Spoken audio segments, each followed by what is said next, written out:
Hi everyone, welcome back to the channel. Today we are going to dive deep into a system which is at the financial heart of any e-commerce business, that is the payment service. So every time you buy something online, a complex system works behind the scenes to ensure that money moves securely and reliably.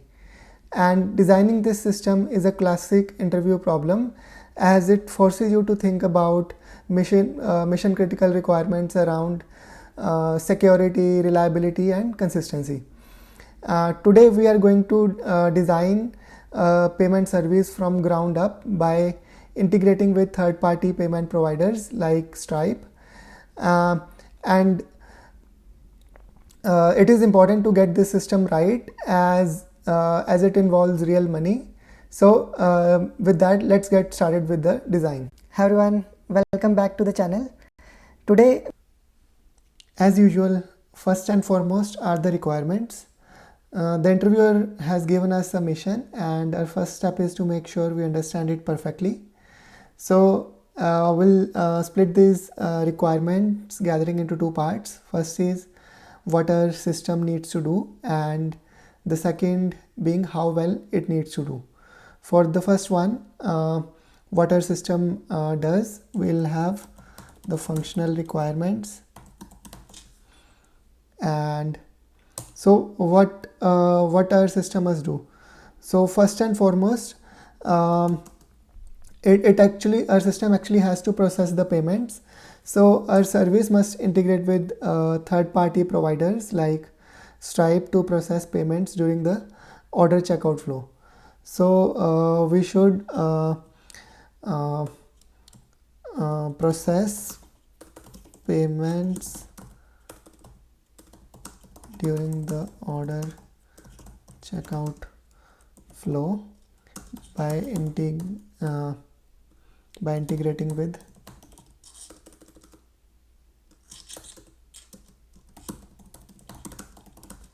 third-party payment providers like Stripe. And second, we need to know what happened with that payment. Did it go through? Did it fail? Or is it still being processed? So our system must be able to check and report the status of the payment, like pending, successful, or failed.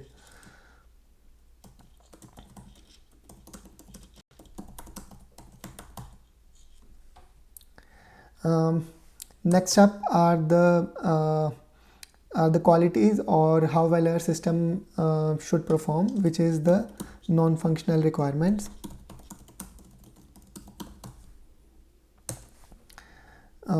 So first one being our system should be highly reliable.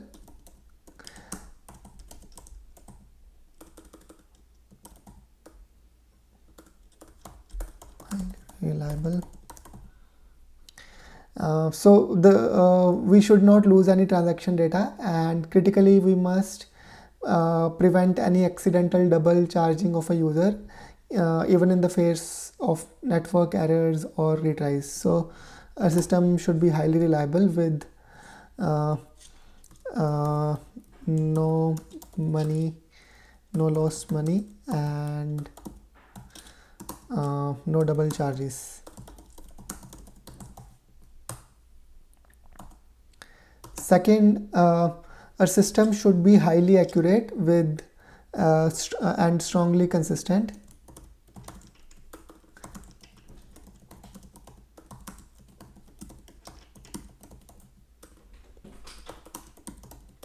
Since we are dealing with payments, we need to ensure that the final settled state of a payment in our system must match the state in payment provider system, and we cannot have a customer who was charged while our system shows the payment failed. It means that while this final state must be correct, there might be a small delay before our system learns about the final state from the payment provider. And also our system must be highly available, that is it should always be open for business, and so whenever a user starts a payment, a door must always be open and we cannot afford to miss a sale. So our system should be highly available with and open for business. So these non-functional requirements tell us a story that our system must be open to accept a payment, but inside it must be obsessively correct, ensuring no money is ever lost or double charged. This specific blend of being instantly available to start a payment while guaranteeing the final status is perfectly accurate is the central stage, and that we will solve in our design. Hi everyone, welcome back to the channel. Today, okay, so now we have defined the clear set of requirements. Let's draw the blueprint.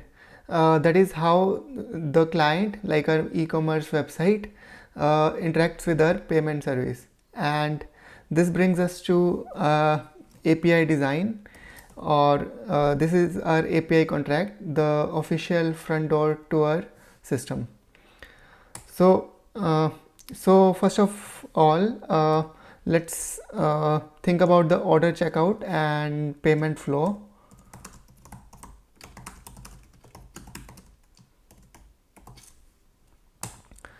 So when the user clicks on the proceed to payment button, the browser sends the content of the cart to this endpoint to officially create the order and begin the payment process. And so since we'll be creating new records or information in our system, we'll use the post API.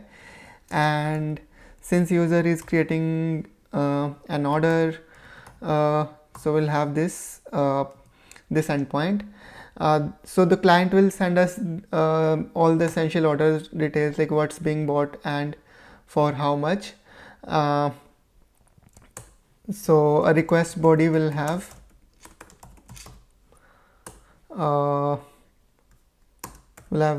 information about the items which are being bought.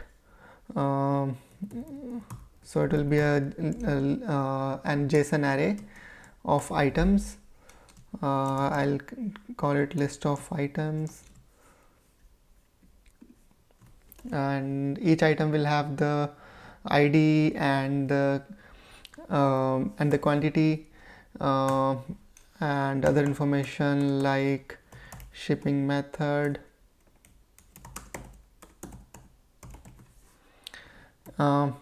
So notice that we don't send any sensitive credit card information. So our service never touches it. Instead, our backend will talk to a 3P payment provider like Stripe to create a secure payment session and get a special link. This design is fantastic for security and compliance purposes. Now, upon receiving the request, the server is responsible for creating the order record, assigning a unique order ID, and then immediately initiating the payment session with the 3P provider and get a special redirect URL. And in case of success response, the server's response gives the client everything it needs. So the response body will have all the information like the order ID and payment ID and final calculated total,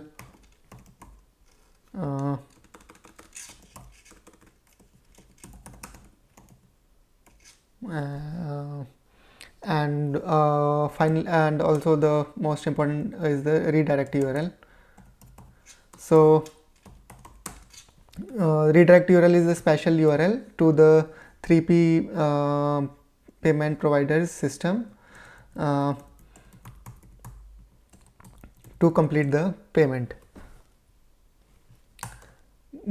So this was our order checkout and payment flow. Now let's say user completes the payment, they would be and are redirected to back to our site.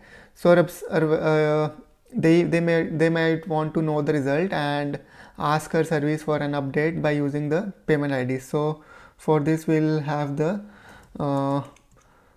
payment status API, and we'll use a get endpoint for this with the payment ID,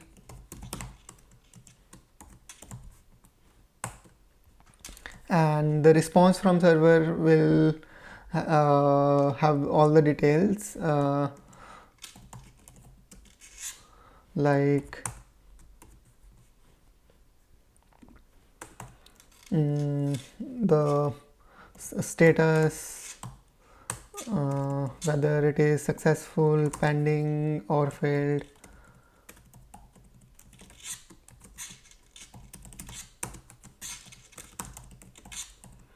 and the payment amount that was charged,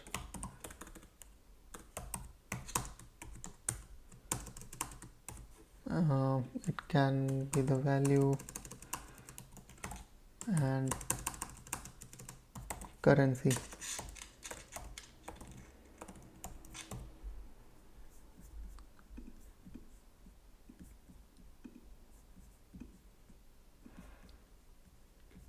Yep.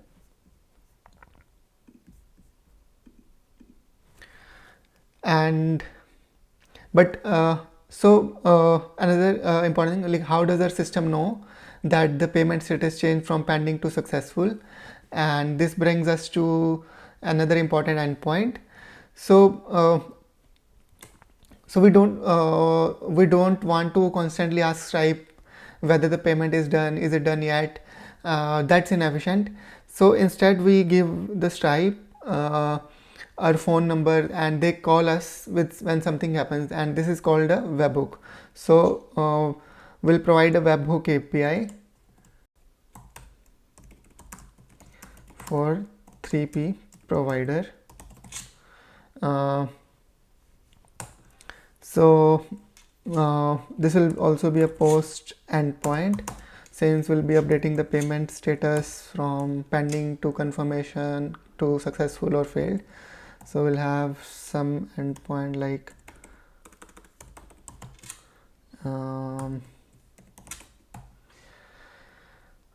and this is an inbound endpoint. It's not for our client, it's for Stripe servers to call.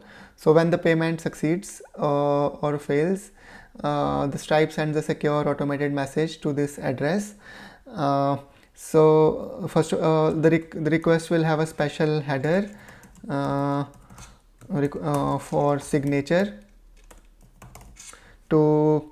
for us to be sure that the call is actually from Stripe and not a fraudster. And the request body will have information about the payment, like payment ID and the status, whether the payment succeeded or failed. And yeah, this is the core mechanism for on how we achieve eventual consistency. Our system listens to these calls and updates the payment status in a database as soon as it gets the news.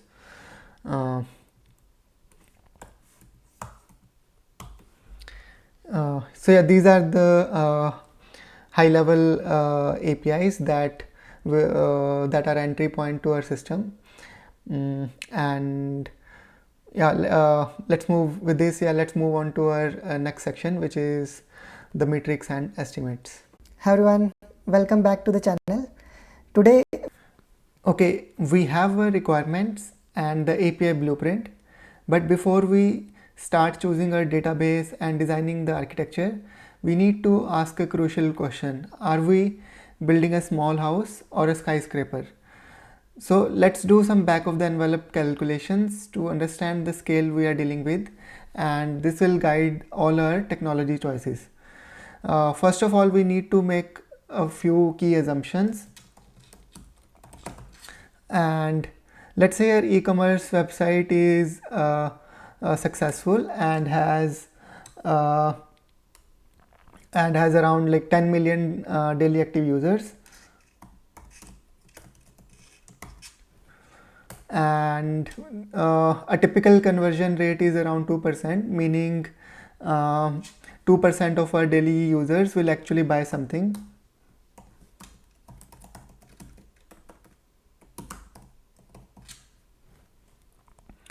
And with these numbers, let's figure out the traffic or load for our system.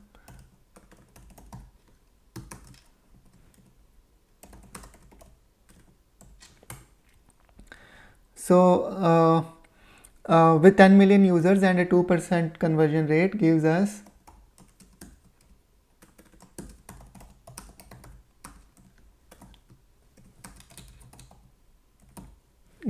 around around 200k payments per day. Now we need to turn this into a per second number, and which is 200k divided by 10 raised to power 5, which is roughly the number of seconds per day. So this gives us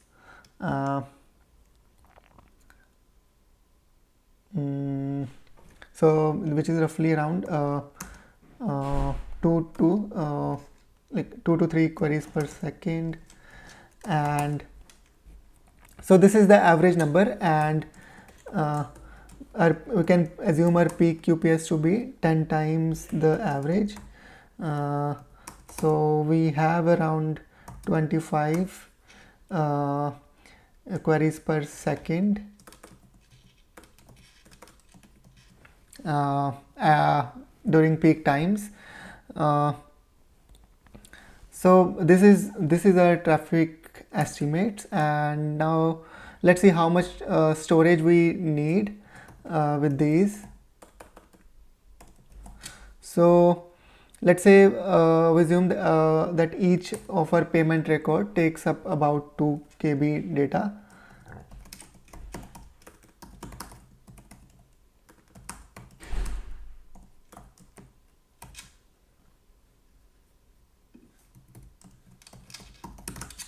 And this we have around 200k times 2 KB of storage, which is equivalent to 400 MBs of data per day, and over 5 years we'll have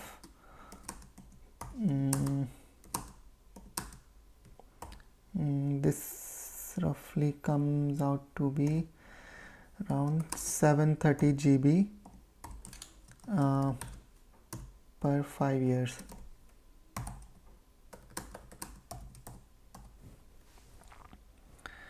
So a standard relational database like PostgreSQL can handle this volume of data with no problem. So what does this numbers tell us? Our system doesn't need to handle massive write volume like a social media website. A peak of around 25 transactions per second is very manageable. However, the stakes for each of these transactions are incredibly high. This is a classic low QPS, high stake system. A design must provide correctness, consistency and reliability over raw blistering throughput. Every single transaction has to be perfect, and this insight is the key that will drive our entire architectural design. Hi everyone, welcome back to the channel. Today, now let's sketch a simple high-level design satisfying the core functional requirements of our system, which is to the payment checkout flow.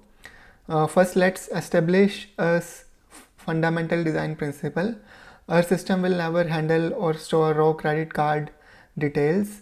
Doing so would require us to comply with a very strict and expensive set of security standards known as PCI DSS. Instead, we'll deliberately offload that responsibility to a trusted third-party payment provider like Stripe. So our goal is to be a secure orchestrator of the payment and not handle or store any sensitive data. So we'll start with our client or browser,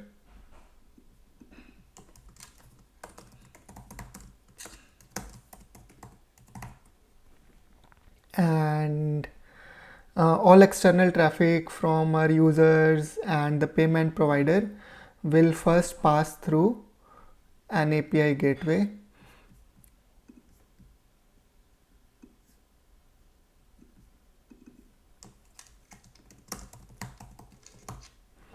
So this API gateway acts as a secure front door to our system, handling things like routing, rate limiting, and authentication. So when the user clicks on the proceed to payment button, the user's browser sends the card information to our API gateway, which routes this request to our order service.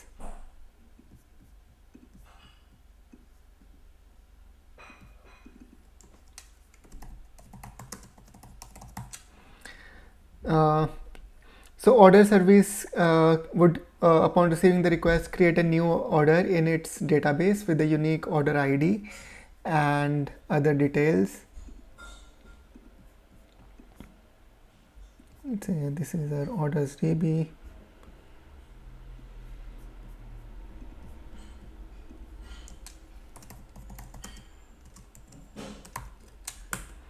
And it will have details like order ID, order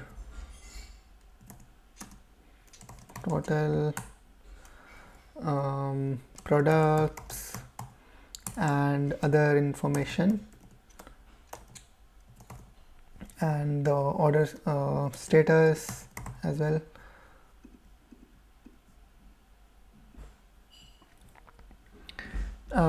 So upon creating this order entry in our database, and initially the status will be pending, payment pending.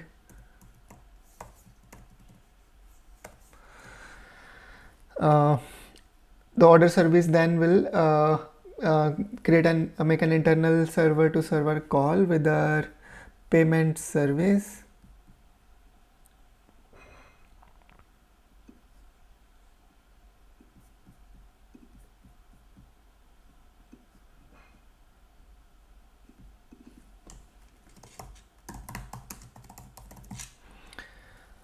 So payment service would then record a new transaction in its database.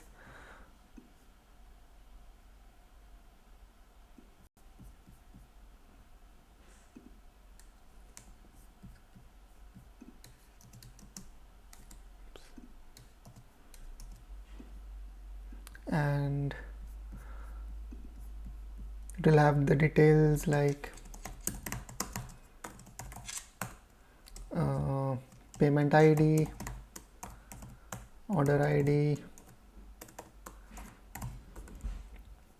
and amount, currency. And upon creating this entry and with the initial status, transaction status as pending, the payment service then calls the 3P payment gateway like Stripe,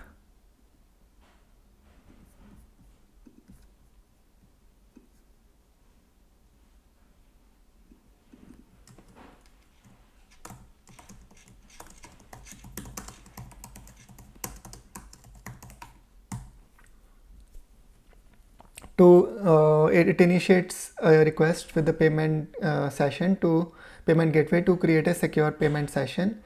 And in this call, the payment provider returns a successful URL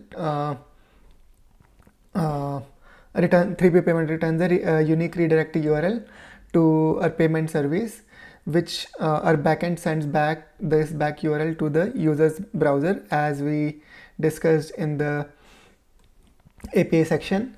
The user's browser then navigates that redirect user uses that redirect URL to redirect to the Stripe's or third-party payment providers secure page, and user enters their credit card details on that web page, and so these details never enter our server. So when the user inputs the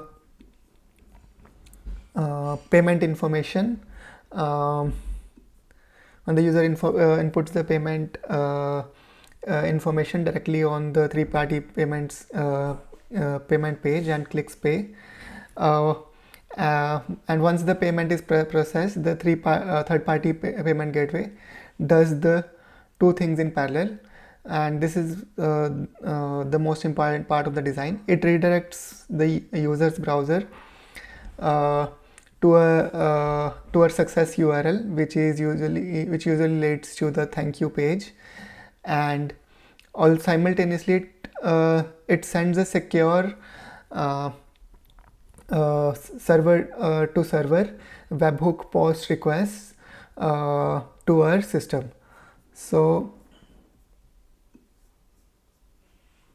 it will be sending a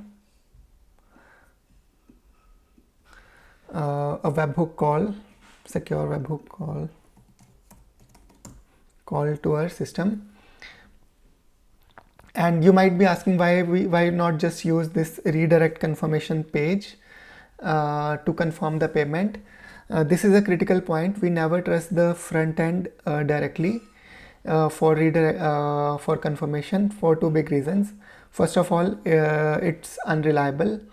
A user could close their browser after the payment succeeds, but before the redirection completes.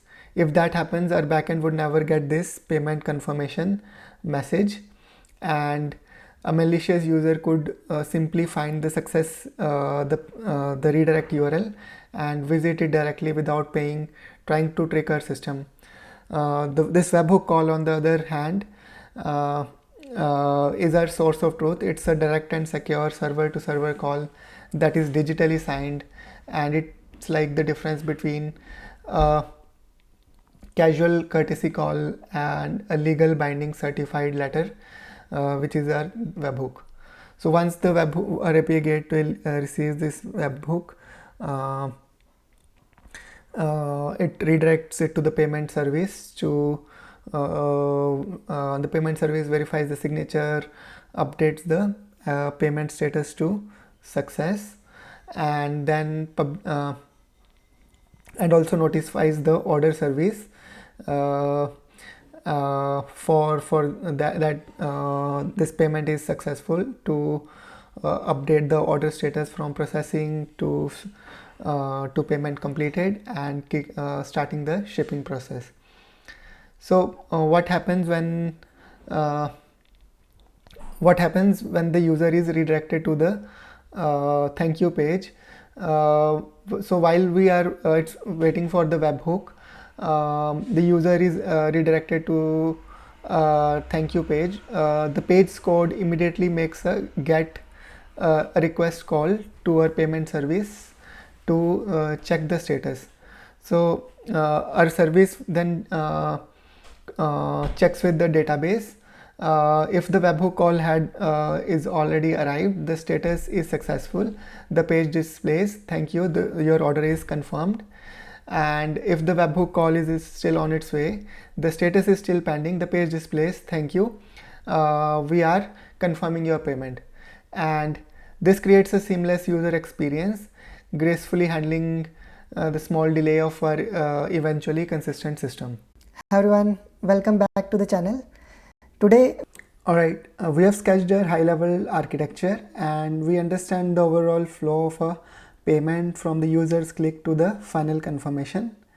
But as any engineer knows, the real magic and the real challenges are in the details. So now it's time to put on our engineering hats and do do deep dive into the hardest parts of our system. Let's first zoom in into our most important promise, that is reliability and no double charges. In a world of unreliable networks, flaky connections, and impatient users who might click a button twice, how do we guarantee that a payment is processed once and only once? And the answer is a powerful computer science concept called idempotency. In simple terms, an idempotent operation is one where you can perform it multiple times, but the result will be the same as if you performed it only once. Think about an elevator button. You press it once to call the elevator, and if you get impatient and press it 10 more times, it doesn't call 10 more elevators. The outcome is exactly the same. That's idempotency, and we're going to build this principle directly into our system with the two-layered defense. First of all, the first line of defense is on the client side. It's a simple fix that improves the user experience and prevents most accidental double submissions. So as soon as the user clicks proceed to payment for the first time, the front-end code should immediately disable the button to prevent more clicks, or show a loading spinner to let the user know that the system is working. And this is a great start, but we can't rely on it alone. A user could still refresh the page, or a network error could trigger a retry. For a true guarantee, we need our backend to be to handle this duplicate events, and the backend guarantee would be to use an idempotency key. So the core idea is to use a unique identifier, which we call idempotency key, for all our APIs, and to prevent creating a duplicate orders for the same shopping session, we need a stable ID that exists before the order service generates an order ID. And the perfect candidate is the cart ID. So here's how order service uses it to achieve the idempotency. So user clicks the proceed to payment button. The browser sends a request to our server and includes the cart ID.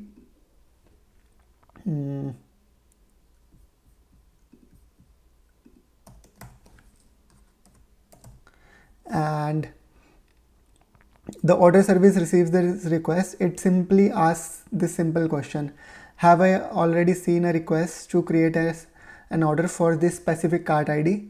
And based on the answer, there are two clear paths. If the answer is no, this is a brand new checkout. The service creates a new order, generates a new order ID, and links it to the cart ID and proceeds to initiate the payment. And if the answer is yes, it means an order for this cart already exists. So instead of sending this duplicate request to the payment service, it instead looks up the existing order and simply returns the response, the previous response, which includes the redirect URL to the client. This ensures that no matter how many times the user retries the checkout for the same cart, only one order is ever created. And this gives us a stable, reliable order ID that can be used to safely process the payment, guaranteeing a no double charge promise. And so idempotency isn't a feature that we will incorporate only in this layer. It's a promise that must be kept at every step of the payment flow. Here's how we ensure that that at each API and service level. We saw like how we can use cart ID as an idempotency key for our order service. Now let's see for our internal order service to payment service call, and there is a network timeout, and which could cause the order service to retry the request. So the order service calls the payment service, which successfully creates a payment record. However, the network error prevents a success response from reaching the order service. The order service, thinking that the call failed, retries and creates a second payment record for the same order. And by using order ID as the idempotency key,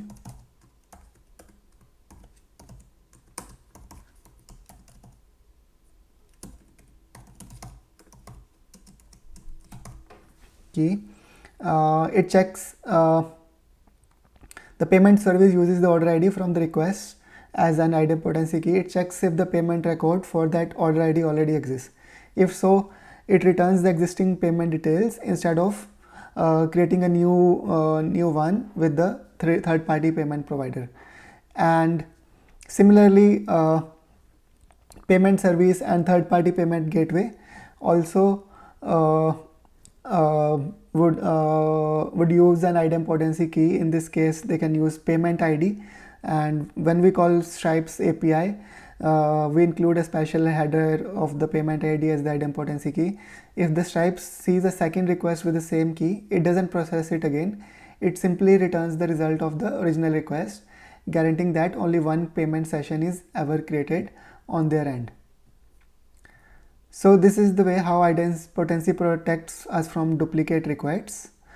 This way, our idempotency solution guarantees that if a duplicate request comes later, it is not processed again. But what happens if two identical requests arrive at the same time? And this is a classic race condition, and our system needs to handle it gracefully. To do this, our idempotency check must be atomic, meaning only one request can operate on a given key at a time, and we achieve this by a locking mechanism. So our idempotency store first of all has the idempotency key, which is the cart ID in this case, and order ID, and it also has a status. So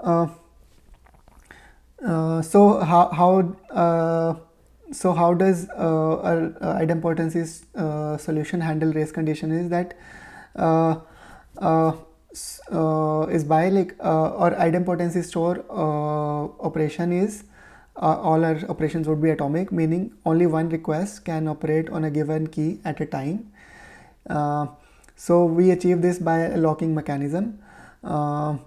So every time the first request arrives, it gets the key, locks this entry and sets the status to processing. The second request arrives, it finds the door locked. Instead of waiting, our system immediately tells it, sorry, this is in use, please try again it in a moment, typically with an error code like 409 conflict. So it does its work. Once the first request finishes, it does its work, saves the final result and sets the status as completed, and unlocks this entry. So any future request with that same key will now find the completed result and get it back instantly. This locking mechanism guarantees that even in race condition, the operation is performed once and only once. So idempotency protects us from duplicate requests, but what protects us from the events that never arrive at all? This brings us to the second part of our reliability and consistency strategy. Webhooks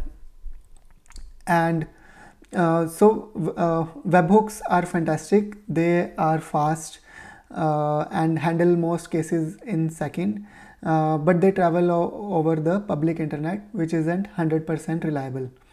So let's imagine a nightmare scenario. A customer buys a product, Stripe successfully charges their card and sends us a webhook to confirm it.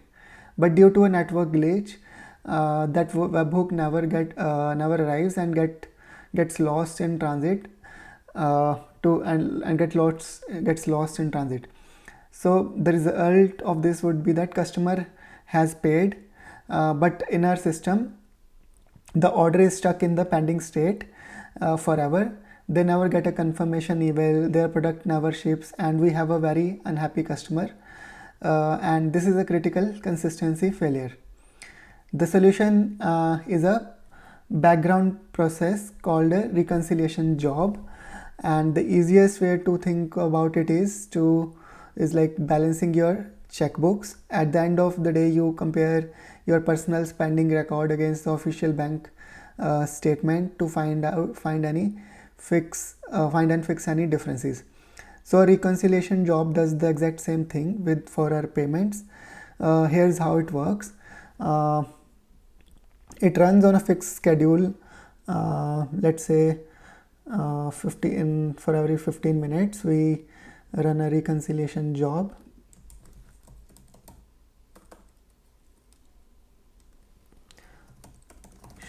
Job and so the job first of all job's first step is to query this payments database to for any payments that have been in a pending state for too long, let's say more than 15 minutes. And for each of these stuck payments, the job makes an API call to the third party payment provider, which is the source of truth, and asks for the official final status. If the system says if the Stripe returns the status as successful, the job immediately corrects the record and then fires off the same payment successful event that the webhook would have triggered. That is updating the order details and sending the email confirmation and getting the order back on track.